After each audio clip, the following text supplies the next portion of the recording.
জনপ্রিয় গায়ক ও অভিনেতা তাহসান খানের ব্যক্তিগত জীবন নিয়ে চলমান নানা গুঞ্জনের অবসান ঘটালেন তিনি নিজেই। স্ত্রী রোজা আহমেদের সঙ্গে বিচ্ছেদের বিষয়টি প্রথমবারের মতো স্পষ্টভাবে নিশ্চিত করেছেন তাহসান। ব্যক্তিগত নানা প্রসঙ্গে তিনি গণমাধ্যমের সাথে কথা বলছেন হোয়াটসঅ্যাপ মেসেজের মাধ্যমে। সম্প্রতি তাহসান ও রোজা আহমেদের বিবাহবার্ষিকী 1 বছর পূর্ণ হলেও দুজনকে একসঙ্গে দেখা যায়নি। এ নিয়ে সামাজিক যোগাযোগ মাধ্যম ও বিভিন্ন মহলে বিচ্ছেদের গুঞ্জন ছড়িয়ে পড়ে। এ বিষয়ে জানতে চাইলে তাহসান বলেন, আপাতত তিনি প্রকাশ্যে বিস্তারিত কিছু বলতে চান না। তবে অ্যানিভার্সারি উদযাপন নিয়ে যে খবরগুলো প্রকাশ হয়েছে সেগুলো সত্য নয় বলেও জানান তিনি। বিচ্ছেদ প্রসঙ্গে তাহসান বলেন, সত্য বলতে আমাদের বিচ্ছেদের ঘটনা সত্য। এটা নিয়ে আমি বিস্তারিত কথা বলবো, তবে এখন নয়।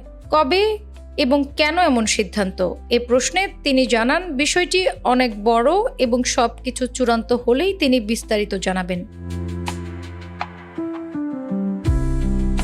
তাহসান আরও জানান, তারা বেশ কিছুদিন ধরেই আলাদা আছেন। তার ভাষায়, গত বছরের সেপ্টেম্বর মাসে আমি অস্ট্রেলিয়া ট্যুরে আসি। সেই ট্যুরের আগেই আমরা আলাদা থাকার সিদ্ধান্ত নিয়েছিলাম। সেই সময় থেকে আমি ফেসবুক ও গান থেকে অনেকটাই দূরে রয়েছি। নিজের শারীরিক ও মানসিক অবস্থা নিয়েও খোলামেলা কথা বলেন এই শিল্পী। তাহসান বলেন, তিনি দীর্ঘদিন ধরেই শারীরিকভাবে ভালো নেই, তবে এর কারণ এখনই প্রকাশ্যে বলতে চান না। মানসিক অবস্থাও খুব একটা ভালো নয় বলেই জানান তিনি।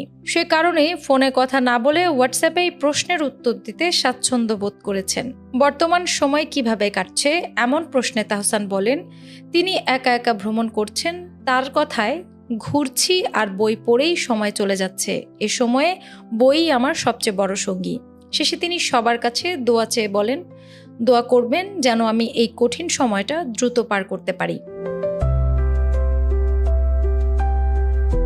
অ্যানি আক্তার, বাংলা বাজার পত্রিকা।